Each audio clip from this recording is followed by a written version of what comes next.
waxaa dhacday walaal meel waxaan soo galay trackstop ah oo shidaalka laga qaato shidaalkii baan qaatay gudahan galay kafee baan rabay inaan soo qaato marka gaarigayga gaari u eg baa isu ag istaagay oo baabuurtan waaweyn ee xamuulka marka way isu eg yihiin gaariga iyo gaarigu way isu eg yihiin waa isku kambani awal waan loo garaysan jiray arbaabada laakiin maalinka ilaahay amarkii waan ilaaway gudahan galay gaariga kale marka ninka wata xaaskiisii uu maalinkaas soo kaxeeyey just waa reer dhan oo guuraya waay macnaha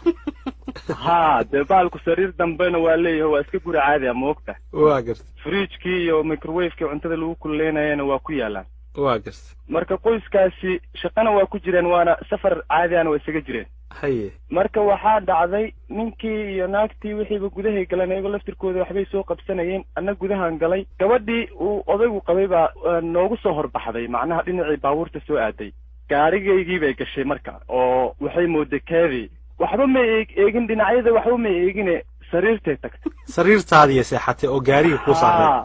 gaarigii bay soo gashay horay sariirtiisaga tuurtay haa horey sariirtay tagtay marka baabuurkuna wuxuu leeyahay bahalo u dhexeeya darawalka iyo sariirta oo daah camal ahoo u dhexeeya sariirta iyo steerinkii xaggii gaariga laga wadayey waa taha anigu gaarigaygaan soo galay dhinacna ma eegine furahan ku rogay dee waddadaan qabsaday waa gartay iyaduna waxay mooday odaygeedii inuu gaariga soo galay mayba sii welwelinba waa gartay dee taraaglayaashu waa taqaanaaye teleefon baan iska galay moogta taraagyadu waa isku soo xirxiraan oo khad lagu sheekaystaa jira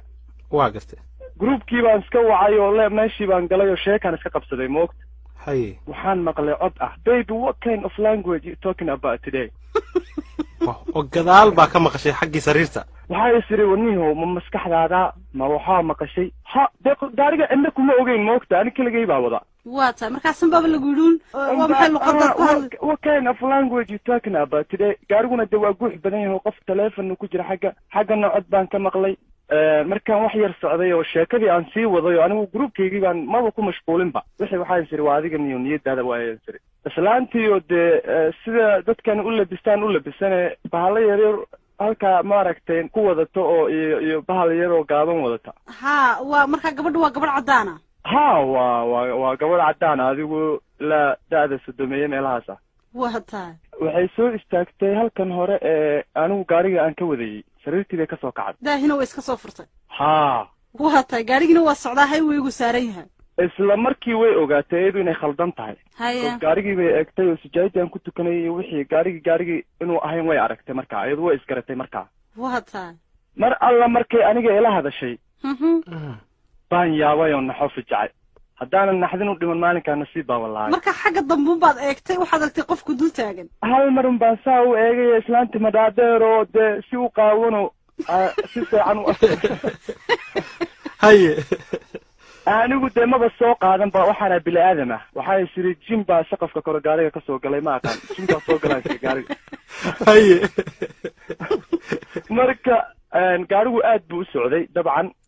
bismillaahi araxmaani araxiim hadduusan gaarigu ila dhicin ba nasiib baan lahaa haye naxdin leh markaasaa waddadii baan ka baxay shoulderkaan istaagay waxaa shoulderka la yidhaahdaa halkan highwayga qarkiisa ahee markay wax kaa xumaadaan la istaago waa garta marka bareegii ma hal maraa wada qabatay macnaha jawaabtaasay ahayd kalaaj iyo geerkii oon foollo ka dhigay wixiiba waa isku daray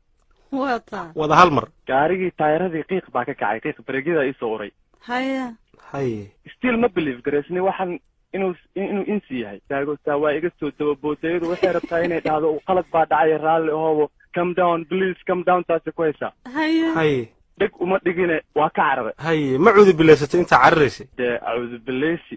ayad kursi yaasiinka waxaanu isku darinba male intaad qur-aanka ka taqaaniba waad iska dhamaysay in alla intaa aqaani waan akrinayaysaa anoo wax akrinaya dhinaca ka hordaya wixii anigoo dhanba dhiis baan noqday haye barkiibaaba igu qoyeyba haye alla rafaad weyna markaanu iscayrsanayno ku dhawaad 10 daqiiqo ha waan istaagay naagtii waxaa yidhi horta haytaaban halkaa istaag marka way ii sheegtay waxay tiri qalad baa dhacay gaarigaygii baan mooday naa khaladkaaga mooye waxaan ku yidhi naftayda horta riski baad gelisay haye waa dhiman gaara dhahda maanta waa cagacadda masaakiinta iyadaaba markii dambe u nax meeshii baad dib ugu soo noqoteen markaa ay kaa soo raacday meeshii baan dib ugu socoliyey haa haye saa ninkii baaba daalac u qabsaday naagtii oo anna i qabsaday oo buuq dhaliyey isna waaba hinaasayba uuba hinaasay oo wuxuu leeyahay naagtanadaaba kaxaystayba war waxaan ku yidhi wax ma kuu sheegaa haddadaa inaan booliis waco iyo inaa iga tagtaan oo naagtaada iga kaxaysato wax ka dhexeeya male maxaa dhacayoo booliis wacaysaayoo naagtaydii baabad kaxaysatay see booliis wacda adaaba iga khaldane ani gaarigaa la gadoomi gaaray naftaydiina maanta halis bay gashay haye inaan sharciga ku kala baxno iyo inaa tagtaan oo naagtaada kaxaysato wax ka dhexeeya male naagtii baa la wareystayoo mar alla markaan sheekada uga sheekeeyaa la kala daatay haye waaba waxa qoslamo iyo wax kalaa la waay haye dadkani inta badan xadgudubka ma jeclo oo khaladka ma jeclo oo ninkii waa iraaligeliye